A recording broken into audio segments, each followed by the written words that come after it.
Ka communication jirani filɛbagaw aw minnu sɔgɔlen don na Mali kɔnɔ ani Mali kɔkan an b'aw fo ka waleɲuman dɔn dante foli min na bi kari mai kalo tile 19 san 2024 aw bisimila ka bamanankan kunnafoni kɛnɛ kan. Sigikafɔ min bolodala dɔgɔkun tɛmɛnen an fɛ yan nɔ Bamaliba kɔnɔ n'a bɛ fɔ ma ko phase dialogue intermalien o sigikafɔ kuncɛli okumu kɔnɔna na bɛnkan kɛra ko senamatɔ min bɛ an ka jamana kɔnɔ dɔ ka bɔ o la ani a yirala k'a fɔ sɔrɔ min bɛ d'u ma yalasa k'u boloma dɛmɛ o sɔrɔ ko ka jɔ. Hali bi an bɛ to an yɛrɛ fɛ yan nɔ Bamaliba kɔnɔ ka kɛɲɛ ni banbagaci wale kɛlɛli ye an ka jamana finitigilakaw k'olu to u ka kɔlɔsili ani banbagaci wale kɛlɛli la an ka jamana kɔnɔ a yirala k'a fɔ ko banbagaci wale maa fila olu bɔra ani u bolominɛ ka t'u yɛrɛ di fu ani falaki an ka jamana finitigilakaw ma.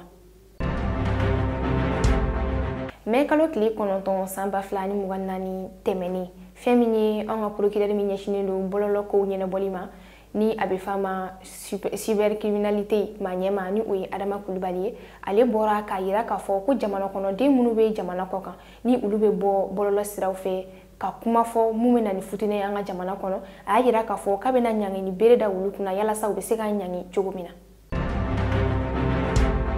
An ka premier ministre n'o ye Musa Mara ye a bɔra ka ladilikan lase jamana ɲɛmaaw ma bɔlɔlɔ sira fɛ o ladilikan kun tɛ dɔwɛrɛ ye a y'a yira k'a fɔ ko miliyari 2 min bɛna don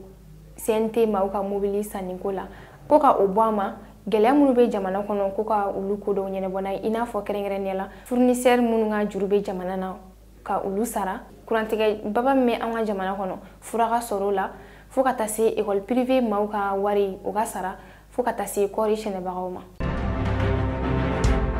Ala ma hinɛna an ka jamana kuntigi kɔrɔ Modibo Keyita la ni ale kɛra sababu ye ka yɛlɛma hɔrɔnya di an ka Bamaliba ma ale ka fatuli ɲɛnamayali senfɛ fɛn min ye an ka premier ministre Choguel Kokala Mayiga ye ale taara tasi bila kɛ a kaburu kan Hamdalakaw fɛ yen nɔ o okumu kɔnɔna na fɛn min ye an ka jamana gouvernement ma caman ye fo ka taa se Modibo Keyita yɛrɛ ka denbaya ma olu tun bɛ a kɛnɛ kan an b'a fɔ Ala ka hinɛ la ka dayɔrɔ sumaya.